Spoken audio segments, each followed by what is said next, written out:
ભારત પર ટેરિફ લગાવવા પાછળનું અસલી કારણ રશિયા પાસેથી તેલની ખરીદી નહીં પણ કંઈક બીજું જ હોવાની ચર્ચા શરૂ થઈ છે। આ ચર્ચા ત્યારે શરૂ થઈ જ્યારે વ્હાઇટ હાઉસના કારોબારી સલાહકાર પીટર નવારોએ મોઢું ખોલ્યું। ભારત રશિયા સંબંધોથી ગુસ્સે ભરાયેલા અમેરિકાની ખીજનો અંદાજો એ વાતથી લગાવી શકાય છે કે ત્યાંના રાજદૂતો હવે કંઈક સાચું હોય એવું બોલવા લાગ્યા છે। ટ્રમ્પના તોતિંગ ટેરિફ સામે ઝૂકવાના બદલે ભારતનું અડગ વલણ ટ્રમ્પને પચી નથી રહ્યું। એવું લાગે છે કે તેઓ ભારત અને રશિયાને એકબીજાથી દૂર કરવાના પ્રયાસમાં છે। અમેરિકાએ ભારત પર 50% ટેરિફ લગાવ્યું, પરંતુ અમેરિકાને હજુ પણ એ વાતનું પેટમાં દુખી રહ્યું છે કે ભારતે તેમની દાદાગીરી સામે હાર નથી માની। ડોનાલ્ડ ટ્રમ્પના વેપાર સલાહકાર પીટર નવારો રશિયા અને ભારતના તેલ વેપારની વચ્ચે પીએમ મોદીના નામનો રાગ આલાપી રહ્યા છે। ખીજમાં નવારોએ એટલું મોટું સત્ય કહી દીધું કે અમેરિકન નીતિની પોલ ખુલી ગઈ। સતત ભારત વિરુદ્ધ જુઠ્ઠું બોલીને પીટર નવારો પણ થાકી ગયા છે અને આ જ હતાશામાં તેમણે એ વાત કહી દીધી જે ટ્રમ્પ પ્રશાસનના દિલમાં હશે પણ કદાચ તેઓ ક્યારેય જીભ પર લાવતા નથી। પીટર નવારોનો એક વિડીયો સામે આવ્યો છે જેમાં તેઓ અમેરિકન ટીવીના કોઈ રિપોર્ટર સાથે વાત કરતા ભારત પર ટેરિફના મુદ્દે પોતાનો મત રજૂ કરી રહ્યા છે। ખરેખર તો તેઓ પોતાનો જૂનો રાગ જ આલાપી રહ્યા છે કે ભારતના રશિયા પાસેથી તેલ ખરીદવાના કારણે જ યુક્રેનમાં યુદ્ધ ચાલી રહ્યું છે। જે દિવસે ભારત આ ખરીદી બંધ કરશે આ યુદ્ધ રોકાઈ જશે।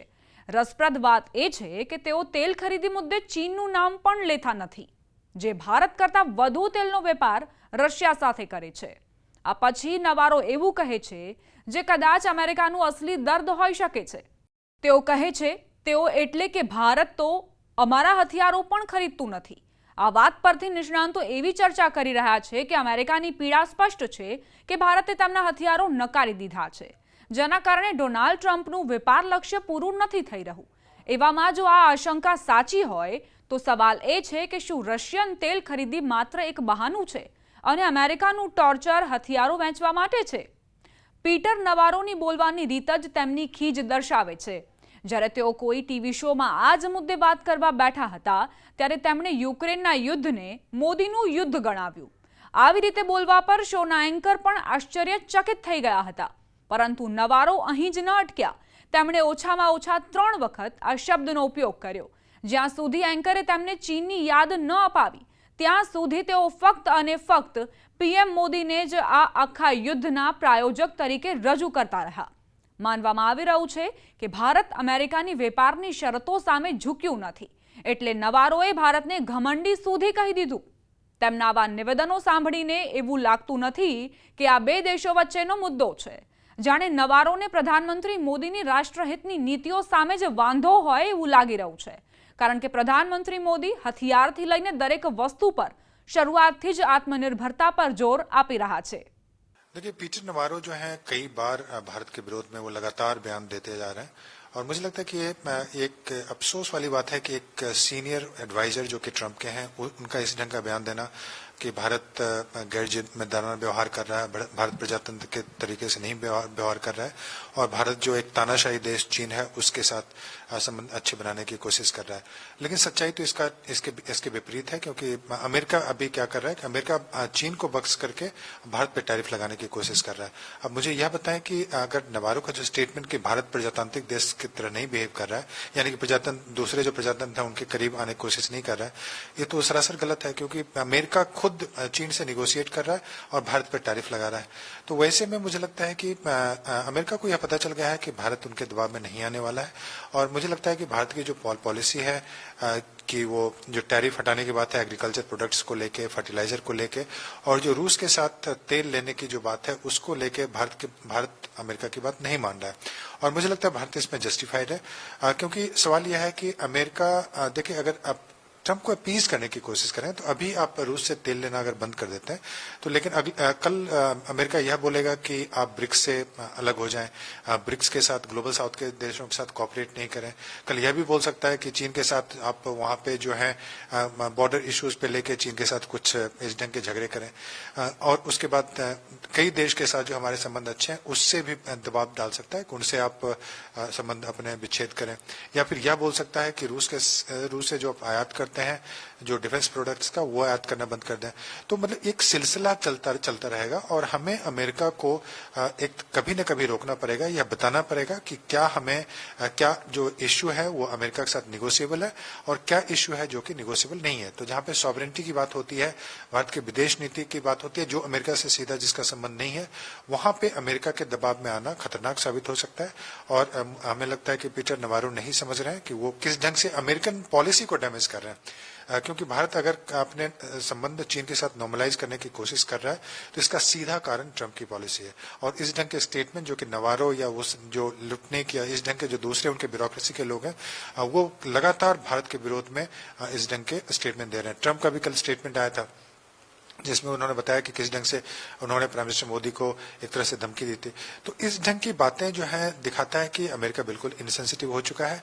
अमेरिका को लग रहा है कि भारत उनकी बात बिल्कुल नहीं मानेगा और इसी कारण से मुझे लगता है कि भारत को एक तरह से भारत या उसके लीडरशिप को बदनाम करने की कोशिश हो रही है और भारत को बिल्कुल दबाव में नहीं होना चाहिए। भारत की जो नीति है कि तेल आयात करता रहेगा, चीन के साथ संबंध बनाएगा या ग्लोबल साउथ के कंट्री के साथ अच्छे संबंध मजबूत करेगा या फिर जो अल्टरनेटिव ट्रेड मैकेनिज्म है वह डेवलप करेगा, ये सारी नीतियां जो है जस्टिफाइड है।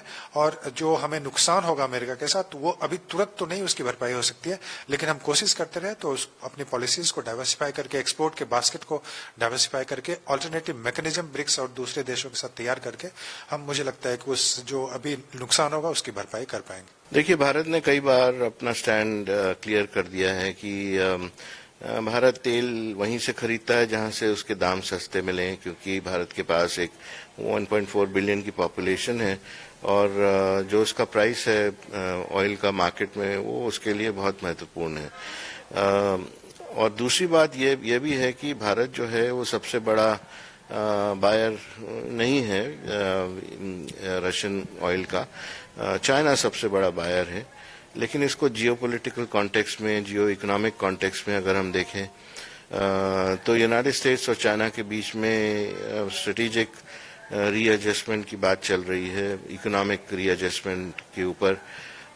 और यूनाइटेड स्टेट्स की करंट जो एडमिनिस्ट्रेशन है वो यही चाहती है कि उससे जो इकोनॉमिक एक अंडरस्टैंडिंग चाइना के साथ बन जाए, जिसके चलते जो बाद में जो बड़ी कंपटीशन का इशू है टेक्नोलॉजी का और जो पॉलिटिकल वर्चस्व है यूनाइटेड स्टेट्स का दुनिया में वो बना रहे। तो इसलिए अभी हमको ये जो चाइना के ऊपर कोई टैरिफ नहीं लगे हैं उसको इसके कॉन्टेक्स्ट में देखना चाहिए। बाकी जो बड़े बायर्स हैं जैसे टर्की है और यूरोप है, टर्की भी एक बहुत महत्वपूर्ण कंट्री है यूनाइटेड स्टेट्स के लिए मिडल ईस्ट में, और यूरोप के साथ उन्होंने अभी एडजस्टमेंट करी है, 15% टैरिफ लगाए हैं। तो इसके चलते ये सब जो पार्टीज हैं जो रशिया से क्रूड ऑयल खरीद रही हैं तो उनके ऊपर कोई एक्स्ट्रा टैरिफ नहीं लगे हैं। भारत सिर्फ एकमात्र देश है जिसके ऊपर ये ऐसे टैरिफ लगे हैं। भारत ने भी अपना स्टैंड क्लियर कर दिया है। मुझे लगता है कि आगे चलकर 2-3 ऐसे फैक्टर्स या डेवलपमेंट्स हो सकते हैं जिसके चलते ये जो एक्स्ट्रा जो टैरिफ लगी है भारत के ऊपर ये हटा दी जा सकती है। एक तो यूक्रेन वॉर जल्दी से खत्म हो जाए, दूसरा अगर चाइना के साथ यूनाइटेड स्टेट्स की कोई एडजस्टमेंट हो जाती है, और तीसरा यह कि जो प्राइस डिफरेंशियल है रशियन क्रूड और जो दूसरे जहां से तेल भारत खरीदता है उसके बीच में जो प्राइस की दूरी है वो कम हो जाती है, तो भारत कहीं और से भी तेल खरीद सकता है, यूनाइटेड स्टेट्स से भी तेल खरीद सकता है। लेकिन दोनों तरफ से ये डिजायर तो है, मुझे लगता है कि इस बात को खत्म कर दिया जाए ताकि बाकी के जो क्षेत्र हैं उनमें जो हमारी कोऑपरेशन है उसको आगे बढ़ाया जा सके।